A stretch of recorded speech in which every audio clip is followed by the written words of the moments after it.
Destruction players, you have never had it so good. You've just had two really good warband releases in the form of the Kruleboyz Monster Killers and the Gorger Moor Pack. And with that, what have we got? We've got a couple of new hero choices for you, and those guys have been making big waves in the competitive scene. There are a lot of people who are allying them into their warbands, and generally overall, they just seem really solid for what they bring to the table and what they allow you to do in your games.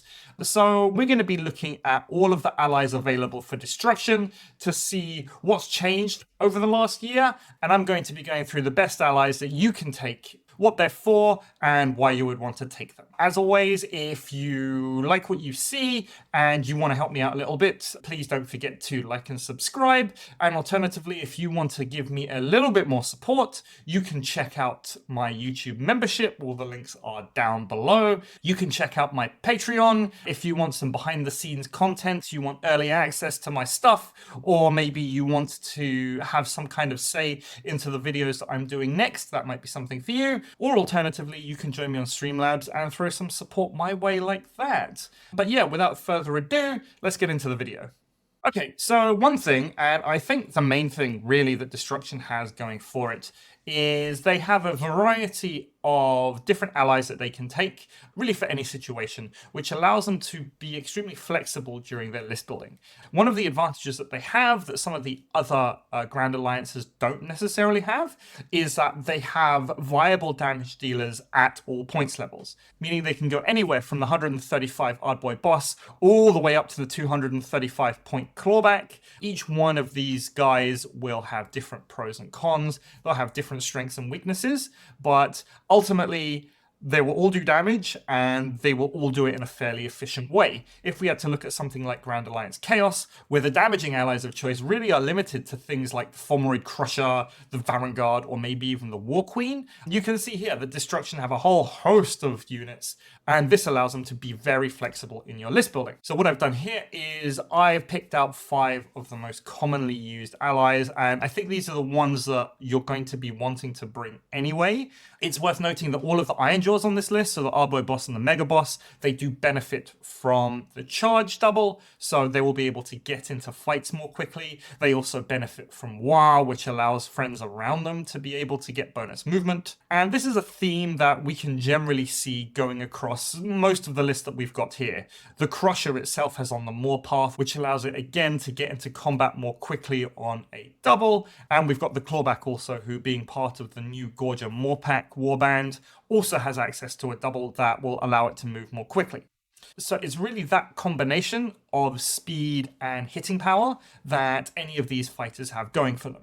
If you just wanted raw stats and raw efficiency, something like the Beast Knob might be worth going for. It does only have toughness 4, so it's not the toughest of the bunch, but it's not necessarily the most squishy. It does have 25 wounds for the 200 points that you are spending for it. But let's look at that stat profile. 4 attacks, strength 6, 3, 5. Which means it's doing similar amounts of damage in terms of raw numbers to something like the Mega Boss, but at a 200 point discount. What the Beast Knob also has going for it is its Cruel Taunt ability, which will allow it to pick an enemy fighter, and if that fighter does not attack him, we'll be looking at -2 to the damage that it's going to be doing. So that gives even more flexibility to your Destruction warbands. It can force something big, even like a Thomoroid Crusher, anything with that big old 4-8 damage profile, it can force it to attack the Beast Knob instead, which will go a long way to keeping your other units on the board. At the very least, most of these fighters are looking at least 7 points of damage on an average attack. When you have one of these big damaging pieces, you really don't want it to get bogged down in enemy chaff units, so we're talking about 8 wound or 10 wound chaff. So when looking at the average damage profiles themselves, everything aside from the Ardboy and the Beast Knob are going to be doing there or thereabouts 9.5 to 10 points of damage. So those chaff fighters really don't have anywhere to go and just melt in front of them. Like I said, you have options going all the way from the 135 point Ardboy boss going up to the Crusher at 245. They're all fast. They will all do the work for you. If I had to pick one of them for the most common ally that's being taken nowadays, I would probably want to say the Clawback. It does have that movement 5, it does have that very good damage profile, and it may only have toughness 3, but it's got 35 wounds to fall back on. So in our testing, the difference between toughness 3 and toughness 4 hasn't really mattered. Something that's going to be able to chew through those 35 wounds anyway is most likely going to be strength 5 or 6. We're talking about things like annihilators, again, the fulmoroid crushers that we were talking about. So that point of toughness that it might otherwise have is basically just superfluous to its stat profile and would just add on to its points value with unnecessary points. So yeah, that's why I think the clawback, if you're looking for a damaging character for really not all that many points, 235 isn't super expensive, you could go a lot worse. A special point of mention here for the brute boss. Why do we class the brute boss separately? It is a very good damage dealer, 3-6 damage profile, very good. It's got 30 wounds, it's at 190 points, so a little bit cheaper than most of the options that we saw before, but the most important thing about it is its Messin ability, of course. So Messin, just as a quick recap, on a triple, until control of objectives has been determined at the end of the battle round, enemy fighters with a wounds characteristic of 14 or less are not counted when determining which player controls an objective within 3 inches of this fighter. This is why in basically every Destruction Soup list, you're going to see at least one brute-style fighter. If you're playing Iron Jaws, you can take normal brutes, but if you are taking anything else and you wanted to ally something in, taking the brute boss with Chopper, in this case, is almost mandatory, because what it allows you to do is allow your warband to really punch above its weight in objective missions, where no matter how many skeletons your opponent has on there, or no matter how many shatterers they may have on an objective, the brute boss can just walk in, pop you Messin, and basically take that objective by itself. It really gives something else for your opponent to worry about, and gives you that peace of mind that despite your warband sometimes being a little bit smaller than others, you'll still be able to compete very well on those objective missions.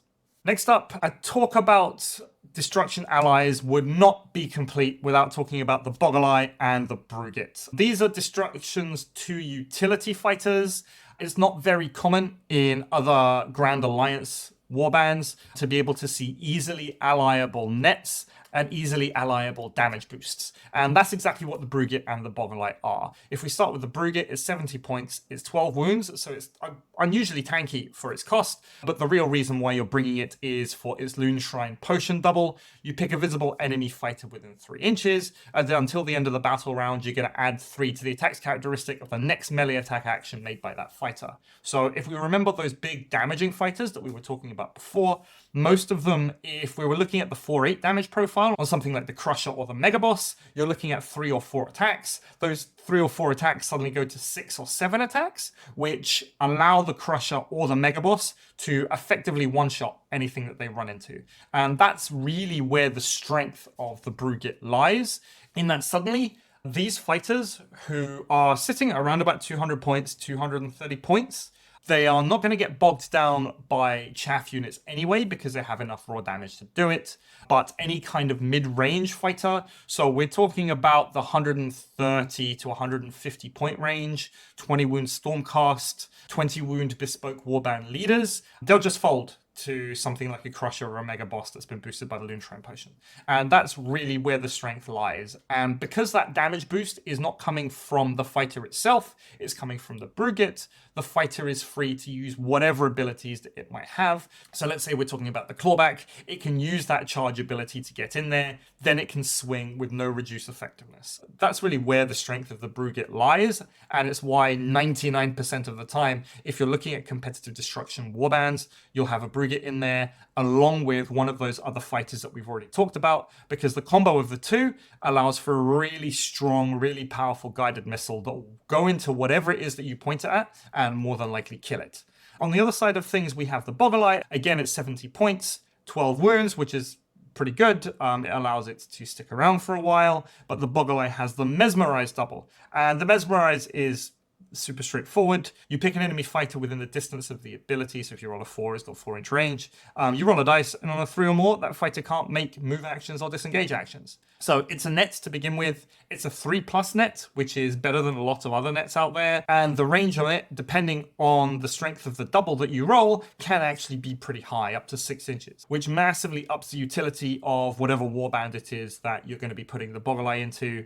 Now, of course, if you're playing Gloomspite like Gits, for example, you already have your own nets. You've got Prog the Netter also within factions, so you don't need to bring the Boggle. But if you're playing something like Ogres, or you're playing the Gorger Moorpack, for example, where you don't have access to nets and you might want to get a few more bodies in, you can go far worse than the Boggle. Talking about Hrothgorn Mantrapper, we've already spoken at length about this. I'm going to put a link in the description below to a very detailed rundown of Hrothgorn, how to use him, and the kind of lists that you want to be putting him in. But in short, Hrothgorn represents a list building challenge to you, but if you manage to crack that list building challenge, what does he offer? He offers extreme damage at range with that 4-8 damage profile. Some people say, oh, he's only got 2 shots, so it's not going to do that much damage. But what you're really taking him with, he may cost 300 points by itself, but in reality, he costs 3, 4, 5 because you're going to be taking Quiv. Quiv has the Here You Go boss triple, which effectively allows Hrothgorn to shoot again. So suddenly you're looking at 6 shots at strength 6 with a 4-8 damage profile, same damage profile as the Crusher and the Mega Boss at 9-inch range. And all of that is on a 40 wound toughness 4 platform, which makes him extremely sticky and not even the easiest thing just to neutralize or to nullify and take down. Now, being an ogre, he has the Might Makes Right double, which allows him to make a bonus move action or a bonus attack action if he manages to kill a guy. So let's say Hrothgorn, for example, is shooting at 8 wounds chaff. All he's got to do is get 2 hits in order to kill an 8 wound chaff model. He's going to be winning on 3s most of the time while he does it because he's got that strength 6. So he can focus down things like skeletons, pop his double, get an extra shot off, kill another skeleton, use his second action to do a third attack action, and then take down something else. So Hrothgorn by himself offers so much damage projection and so much utility that Destruction might not otherwise have if they were taking their basic fighters. Finally, let's say you're playing Kruleboyz. What can you bring for that? The introduction of Bladeborn into the game has done a lot for Kruleboyz, specifically because you can now take Torka Toughskull and you can take Shank. These guys both have nets in faction. Shank is very cheap for the net that he brings to your games, only 55 points. He's toughness 4, which makes him unusually tanky compared to what he would otherwise be normally as a Noblar. But you've got also Torka Toughskull. He does have 20 wounds, which is very nice. 125 points, you're not paying an amazing amount for him. 3-4, 2-4 damage profile is okay, but like I said, they both have nets. They both have the sneaky snares double. You pick an enemy fighter within 2 inches, and on a roll of 2 or more, basically one of the most reliable nets in the game, that fighter can't make move or disengage actions. So we were comparing this to the Boggle before. The Boggle was 70 points. The range of the net is dependent on the double that you roll, and it only works on a 3, whereas Shank and Torka both work on a 2, and it's a consistent 2-inch range. So if you're playing Kruleboyz, you get something also, and they're very good choices for the utility that they bring, and just in terms of their combat efficiency. Okay, and that's it from me for today. That's a rundown of all of the best Destruction allies that you can reasonably expect to see if you're playing against a Destruction player, or if you're the Destruction player yourself. That's a list of the allies that you should be looking to take. I think overall, we're going to be looking at some combination of Brugit and Messin fighter. Those two really kind of do everything that you want them to do. You can always use the Brugit itself to boost the Brute Boss's attacks, and to get it in there, its damage profile isn't terrible anyway. It's a 3-5-3-5. So yeah, that's always something that you can do. And then you can back that up by any other big smashy fighter from your warband. I would like to give a big thank you to everyone for watching.